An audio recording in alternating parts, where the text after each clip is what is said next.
sommes à la Sucrière. Alors, est-ce que vous pouvez nous en dire un petit peu plus sur ce lieu, notamment en capacité d'accueil, par exemple? Alors c'est un lieu historiquement, donc c'était un ancien entrepôt de sucre. On l'a complètement rénové, réhabilité en 2011. En termes de capacité, en concert, je monte jusqu'à 3000 en bas au rez-de-chaussée et 1000 en mezzanine. Ensuite, en dîner de gala assis, je suis à 1400 personnes, 900 en rez-de-chaussée et à peu près 500 sur la mezzanine. Voilà. Après, ça dépend de la configuration de l'événement. En gros, c'est ça. Est-ce qu'il serait possible d'envisager une conférence qui serait à cet étage, donc en bas, et puis de prévoir un cocktail à l'étage, disons 1 heure et demie de cocktail peut-être, et est-ce qu'en ce moment-là on pourrait réinstaller la salle pour le dîner de gala? Est-ce que c'est faisable? Est-ce que vous l'avez déjà fait? Alors non, ça je ne l'ai jamais fait, effectivement, jamais réinstaller une salle, fait le changement de plateau, parce que c'est ça le nom, un changement de plateau, non. En revanche, ce qu'on fait nous, sont des conventions ici en bas au rez-de-chaussée et on monte donc jusqu'à 700 personnes dans la trémie. Ce que j'appelle la trémie, c'est le trou qui est ici de la mezzanine, où je peux installer donc 700 chaises, une scène de 8 par 4 avec un grand écran de 6 par 4. Voilà. Et ensuite, en revanche, ce que je fais, c'est l'espace cocktail, je le mets sur la mezzanine et je fais dîner les gens là-haut aussi, enfin un cocktail dînatoire.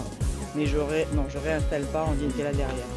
Vous avez une autre petite salle au fond, c'est ça, qui peut accueillir aussi combien de personnes?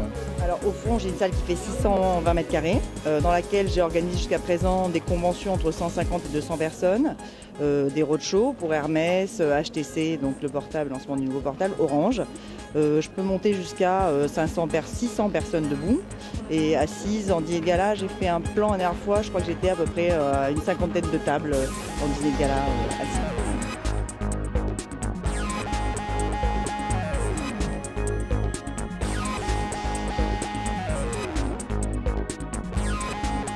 Oui, la Sucrière, en fait, c'est un lieu un peu brut, comme on dit, hein. Il y a du béton partout, etc.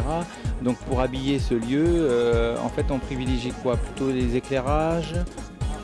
Moi, ce qui se passe, c'est qu'aujourd'hui, je veux garder le côté industriel et brut du bâtiment, parce que c'est ce qui fait tout son charme et c'est ce qui fait aussi à mes clients. Donc effectivement, on joue essentiellement sur un habillage de lumière.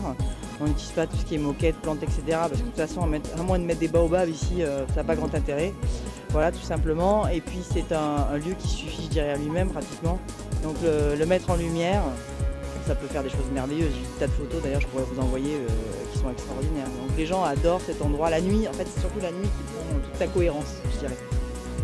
D'accord. Et juste au point de vue logistique, au point de vue transport, comment ça se passe avec les bus, etc., l'accès?